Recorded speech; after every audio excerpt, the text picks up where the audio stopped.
This channel does not promote any violent, harmful, or illegal activities. All content provided by this channel is meant for an educational purpose only. দিদি আজকে বামফ্রন্ট trade ইউনিয়নের বারো ঘন্টা বন্ধ গেছে all India কিরকম প্রভাব পড়ছে বা কিরকম? আমি তো এখন জানি না, আমি তো ট্রেনের জন্য বসে আছি, তো আমি ট্রেনে উঠবো, কলকাতায় পৌঁছবো। আমার মনে হয় না সেরকম ভাবে কোনো প্রভাব পড়েছে বলে, কারণ লোকজন তো দেখতেই পাচ্ছে, তোমরাও চলে এসছো, সুতরাং প্রভাব তো মনে হয় না। সিপিএম এর বামফ্রন্টের ডাকা বন্ধে আমার মনে হয় না এই মুহূর্তে কোনো এফেক্ট হয়েছে।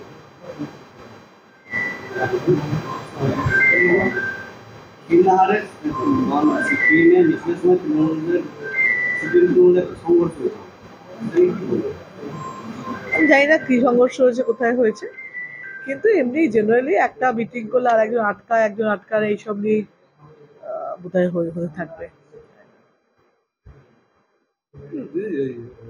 এখন তো রাজন্যা যে ছাত্র পরিষদের সে এখন এতদিন পরে এই ধরনের মন্তব্য করছে, তার সঙ্গে তার দাদারা বিভিন্ন করছে এবং তার এআই তার করছে। এতদিন পরে মনে হয়েছে, তাই এতদিন পরে বলছে। সেটা কেন বলছে ওই জানবে, এবং এতদিন কেন বলেনি সেটাও ওই নিশ্চয়ই জানে ভালো করে। দলকে দলে না, দলকে বিব্রত করছে, কিন্তু দলে তাতে কিছু যায় আসে না। কারণ সবার তো এটাই প্রশ্ন আসছে যে তাহলে এতদিন কেন বলনি, কি কারণে।